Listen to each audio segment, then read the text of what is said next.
हाँ तो दोस्तों, हमने लास्ट क्लास में लिविंग वर्ल्ड के जो इम्पोर्टेंट पॉइंट्स थे उनके बारे में हमने डिस्कस किया है। ठीक है, तो दोस्तों आपके वो जो एनसीईआरटी है ना, न्यू वाली एनसीईआरटी, उसकी बात कर रहा हूँ मैं। जो न्यू वाली एनसीईआरटी है उसमें टॉपिक नाम लिखा हुआ है, मतलब पहले तो व्हाट इज लिविंग से शुरू होता था, लेकिन अभी नई वाली जो एनसीईआरटी है उसमें व्हाट इज लिविंग से शुरू नहीं है। तो फिर कहाँ से शुरू है? बोले डाइवर्सिटी इन लिविंग वर्ल्ड। तो डाइवर्सिटी क्या होती है, बायोडाइवर्सिटी क्या होती है, कितनी स्पीशीज टोटल अर्थ पर प्रेजेंट है। पिछला लेक्चर देखो यार, अगर आपने पिछला लेक्चर नहीं देखा है तो ये बिल्कुल आपको पिछला लेक्चर देखना पड़ेगा, तभी आप यहाँ से कनेक्ट कर पाओगे। ठीक है, तो ये सारी चीजें मैंने पिछले लेक्चर में बता दी थी।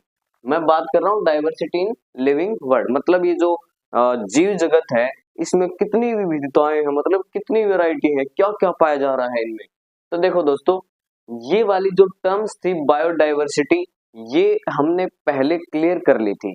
तो लास्ट में चलते चलते मैं आ गया था नोमेनक्लेचर पर। बोले ठीक है भैया, ये बताओ कि नोमेनक्लेचर जरूरी है क्यों, क्यों कर रहे हैं नामकरण। किस, आप मुझे खुद सोच के बताओ एक बार कि भाई हमारा नाम क्यों रखा गया है। मान लो मेरा नाम अक्की है, मेरे घर वालों का सबका नाम अक्की अक्की होता, और फिर कोई आवाज लगाता कि इधर आ, तो फिर कौन सा अक्की आता है कि नहीं। तो हर स्पेसिफिक जीव का, हर इंडिविजुअल का एक क्या होना चाहिए, एक यूनिक नेम होना चाहिए, ताकि उसका क्या हो सके, जो स्टडी है वो, और उसका जो आइडेंटिफिकेशन है वो क्या हो सके, बहुत ही आसान हो सके, इजी हो सके। तो नोमेनक्लेचर क्यों जरूरी है वो आपको पता चल गया दोस्तों। और जब भी मैं नोमेनक्लेचर की बात करता हूँ ना, तो मैं उसके निक नेम की बात नहीं करता, मैं उसके साइंटिफिक नेम की ही बात करता हूँ। तो साइंटिफिक जो नेम दिए जाते हैं वो कौन देता है? प्लांट के लिए आईसीबीएन और एनिमल्स के लिए आईसीजेडएन। और बिल्कुल दोस्तों यहाँ से क्वेश्चन आता है, बिल्कुल क्वेश्चन पूछा जाता है यहाँ से। इनकी फुल फॉर्म पूछी जाती है, international code for botanical nomenclature, international code of zoological nomenclature. तो दोस्तों इन दोनों में देखो, आईसीबीएन आईसीजेडएन देखने में एकदम सेम सा ही लग रहा है। सेम सा ही मतलब जेड और बी का ही तो अंतर है, लेकिन जेड और बी का ही अंतर नहीं है यहाँ पे, यहाँ पर फोर और ऑफ का भी अंतर है। ठीक है, बिफोर नेमिंग आइडेंटिफिकेशन जरूरी है। अगर मेरे को किसी भी जीव का नामकरण करना है, मतलब मैंने देखा कि एक पॉपुलेशन थी, उस एक एरिया था, उस एरिया के अंदर कुत्ता भी रह रहा है, बिल्ली भी रह रही है, इंसान भी रह रहा है, पक्षी भी रह रहे हैं, बहुत सारी चीजें रह रही है। तो मैं उसको कैसे बोलूंगा कि ये पक्षी है? मेरे को वो पहले करेक्टर पता होना चाहिए ना, कि अगर ऐसे करेक्टर है तो मैं उसको पक्षी कह सकता हूँ, अगर ऐसे करेक्टर है तो मैं उसको बिल्ली कह सकता हूँ। तो ये कैरेक्टर का आइडेंटिफिकेशन बहुत जरूरी है बिफोर नेमिंग। ठीक है, और ये जैसे कि मैंने आपको बताया कि दोस्तों इजी जो है स्टडी, जो इजी है स्टडी है जो जीवों की, वो बहुत ज्यादा आसान हो जाती है। ये जो नाम होते हैं ये क्या होने चाहिए, यूनिवर्सली एक्सेप्टेड होने चाहिए और नॉन होने चाहिए। मतलब ऐसे नहीं है कि आपने अपने गांव गांव के लिए कर लिया, गांव गांव के लिए नहीं, पूरे वर्ल्ड में ये एक ही नाम होना चाहिए। अच्छा, ये करते क्यों है भैया? देखो, कोई साइंटिस्ट है जो इंडिया का है, कोई साइंटिस्ट है वो अमेरिका का है, ये दोनों आपस में कुछ काम कर रहे हैं साथ साथ। अब वो बोल रहा है कि मक्का की नई स्पीसीज बनाएंगे, मक्का पर हाइब्रिडाइजेशन करवाएंगे, मक्का पर ये करेंगे, मक्का पर बायोटेक्नोलॉजी चलाएंगे, या मैंगो पर करवाएंगे, मेंजिफेरा इंडिका इस पर करवाएंगे। तो वो बोल रहा है आम पर करवाएंगे, आम। वो बोला भाई क्या बोल रहा है, तो मेरे को समझ में नहीं आ रहा आम क्या होता है। अगर वो ये बोलता है कि मेंजिफेरा इंडिका पर ऐसे काम कर सकते हैं, ऐसे काम कर सकते हैं, तो उसने भी पढ़ा है मेंजिफेरा इंडिका, इसने भी पढ़ा है मेंजिफेरा इंडिका। तो ये दोनों एक दूसरे के साथ कॉन्वर्सेशन करके अच्छा काम साथ कर सकते हैं, इसलिए इस यूनिक नाम की जरूरत पड़ी है। और ये यूनिवर्सली एक्सेप्टेड होगा, पूरी धरती पर सब वैज्ञानिकों को वही नाम लेना पड़ेगा। ठीक है, ये मैंने आपको बता ही दिया कि नोमेनक्लेचर जो है वो प्लांट्स का कौन करता है, एनिमल्स का कौन करता है। एक टाइप से आप ये मान लो दोस्तों, ये इनके मम्मी पापा हुए। मम्मी पापा मीन्स क्या होता है कि एक प्रोसेस चलाई जाती है, और उस प्रोसेस को नाम दे दिया कि ये है इंटरनेशनल लेवल पर है, और उसमें अलग अलग रिसर्च की जाती है और फिर जो भी पेड़ पौधा जानवर जो भी नया खोज के कोई लेके आता है फिर उसके ऊपर डिस्कस किया जाता है, उसके कैरेक्टर देखे जाते हैं, फिर उसका नामकरण कर दिया जाता है। तो जिसने उसका नामकरण किया है वो वैज्ञानिक का नाम भी उसके साथ ले सकते हैं। बताऊंगा मैं आपको नोमेनक्लेचर की पूरी जो विधियां हैं, एक एक रूल जो है वो मैं आपको बताऊंगा।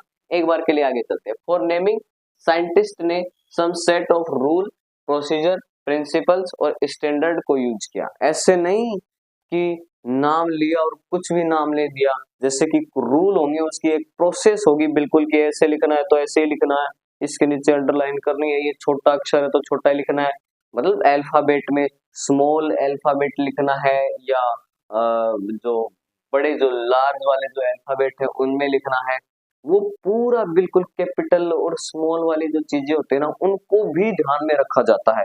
तो एक प्रोसीजर होता है, सबके प्रिंसिपल होते हैं, रूल होते हैं, स्टैंडर्ड को यूज किया जाता है, तब जाके नामकरण कर सकते हैं, ऐसे नहीं कुछ भी उठा के कर दिया।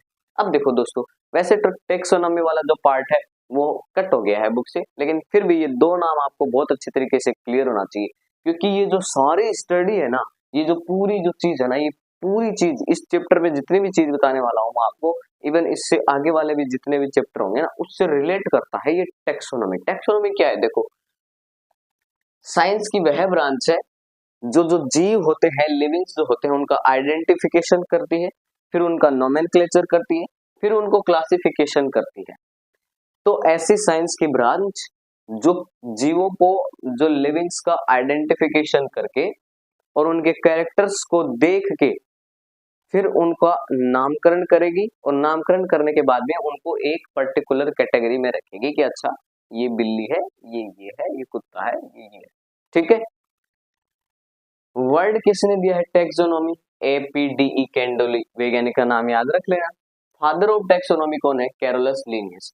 अब ये वाली जो चीज है जरूरी मैं इसकी वजह से ही बता रहा हूँ, यही जो आदमी है ना, यही वो आदमी है जिसकी वजह से मैं ये टर्म आपको समझा रहा हूँ। बाकी इस टर्म को समझाने का वैसे कोई था नहीं, क्योंकि ये वाला पार्ट जो है कट हो चुका है। ठीक है, लेकिन ये आदमी बहुत काम का आदमी है। अब इस आदमी से रिलेटेड करके आपसे ये क्वेश्चन पूछ सकता है, फिर आप बोलोगे हमें तो है ही नहीं, एनसीईआरटी में तो है ही नहीं। देखो, ऐसे ही पूछे जाते हैं क्वेश्चन। अब देखो, मैं आ जाता हूँ इस पर। टैक्सोनॉमी जो वर्ड है वो क्या होता है, तो मैंने इसकी डेफिनेशन तो आपको बताई दी। अगर मैं इसको दो वर्ड में भी अगर डिवाइड कर देता हूँ तो टैक्सिस हो जाता है, नॉर्म्स आता है। टैक्सिस का मतलब होता है अरेंजमेंट। तो देखो भाई, आइडेंटिफिकेशन, नोमेनक्लेचर, क्लासिफिकेशन, ऐसे एक सीक्वेंस में ही चलेगा, तो ये अरेंजमेंट हुआ। नॉर्म्स का मतलब होता है रूल। रूल मैंने आपको बताया कि रूल होते हैं, प्रोसीजर होता है, प्रिंसिपल होता है, स्टैंडर्ड होते हैं, तब जाके नामकरण कर सकता हूँ। तो टैक्सोनॉमी का मतलब ही ये है। तो इस टैक्सोनॉमी में यही सारी चीजें पढ़ने वाला हूँ। ये हालांकि मेरे को चैप्टर के पहले दिन ही बता देना चाहिए था, लेकिन चलो कोई बात नहीं है। अब दूसरी चीज आती है सिस्टमेटिक्स। देखो, अगर मोटी मोटी बात करूंगा ना तो सिस्टमेटिक और टैक्सोनॉमी एक ही बात है भाई, एक ही बात मानते हैं इसको, लेकिन एक्चुअल में ये एक बात नहीं है। ठीक है, अगर गहराई से देखा जाए तो दोस्तों, जो सिस्टमेटिक वर्ड है ये किसने दिया है? कैरोलस लिनियस ने। ये वाला टैक्सोनॉमी वर्ड किसने दिया है? ये फादर ऑफ टैक्सोनॉमी कौन है? ये कैरोलस लिनियस ही है। और सिस्टमेटिक वर्ड जो है वो भी किसने दिया है? कैरोलस लिनियस ने दिया है, तो यही फादर हुआ। ठीक है। Type of living, biodiversity, phylogeny and anatomy, physiology, ecology और रिलेशन के अकॉर्डिंग क्लासिफिकेशन ऑफ लिविंग किया जाता है। मतलब सिस्टम जो होता है, आप भाई सिस्टम है, इस सिस्टम वर्ड का मतलब क्या है? सिस्टम का मतलब है कि अगर मैं किसी भी काम को करता हूं तो उसका एक अरेंजमेंट होता है, उसका एक रूल होता है। जैसे मेरे को रोटी पकानी है, तो मैं ऐसे नहीं है कि मैंने गैस ऑन किया, उसके ऊपर मैंने रख दिया और फिर उसके अंदर मैंने आटा डाल दिया, फिर उसमें पानी डाल दिया, फिर उसको ऐसे गोल कर दिया तो ये बन गई रोटी। ऐसे नहीं करूंगा, मैं पहले आटा लगाऊंगा, पानी से बिल्कुल मैं आटा लगाऊंगा, फिर उसके छोटे छोटे गोले बना, फिर उसको ऐसे बेलन से ऐसे गोल गोल राउंड राउंड बनाऊंगा, फिर उसके बाद में मैं उसको सेकूंगा। तो ये पूरा क्या है?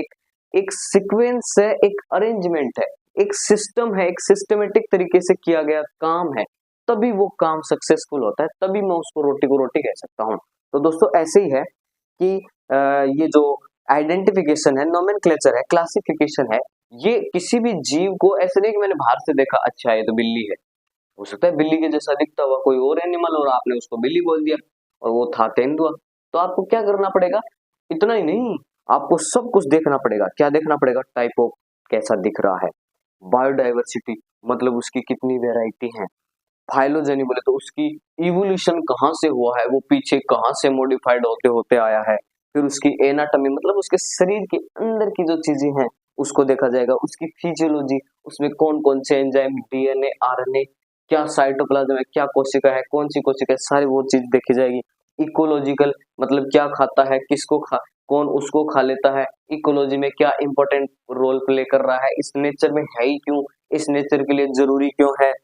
तो ये सारे रिलेशन करके और बाद में क्या किया जाता है दोस्तों, लिविंग्स का क्लासिफिकेशन किया जाता है। ऐसे नहीं कुछ भी उठा के कर लिया। तो सिस्टमेटिक्स में ये सारे वर्ड और इवन बायोकेमिस्ट्री बहुत सारे वर्ड और भी आप इसमें यूज कर सकते हो दोस्तों। ये तो मैं कुछ ही वर्ड बता रहा हूँ। तो सिस्टमेटिक और टेक्सोनॉमी में आप ये थोड़ा सा डिफरेंस याद रखेंगे। बात एक ही है दोनों, टेक्सोनॉमी सिस्टमेटिक टेक्सोनॉमी का ही पार्ट है, तो इनको मोटा मोटा बोलेंगे तो एक ही चीज बोल देंगे, लेकिन इसमें थोड़ा सा डीपली जाना पड़ता है, आपको डीपली कई सारे नाम इंक्लूड किए जाते हैं। यहाँ तो आइडेंटिफिकेशन करो, नोमेनक्लेचर करो, क्लासिफिकेशन कर दो, बस इतना ही बोला जाता है इसके अकॉर्डिंग। तो लेकिन ऐसे कैसे कर दूं, सिस्टमेटिक बोलता है ऐसे कैसे कर दूं, एक सिस्टम होता है उसके अकॉर्डिंग करूंगा। तो दोस्तों उसके लिए ये सारे वर्ड आपको याद रहना जरूरी है। मैं हट जाता हूँ, आप इसका स्क्रीनशॉट ले लो दोस्तों, और इस चैप्टर की सीरीज में बने रहिए। बहुत इंपॉर्टेंट सेशन रहने वाला है आपको, क्योंकि एनसीईआरटी की लाइन टू लाइन आपको मैं बहुत अच्छी तरीके से एक्सप्लेन कर रहा हूँ। एनसीईआरटी से बिल्कुल बाहर नहीं जाने वाला हूँ। हाँ, मुझे लगेगा कि ये वाला पॉइंट लिंक होता है तो मैं थोड़ा सा आगे पीछे हो सकता हूँ, बाकी लाइन टू लाइन क्लियर करने वाला हूँ आपको। फिर भी अगर आपको समझ में नहीं आता है तो आप कमेंट कर सकते हैं मुझे।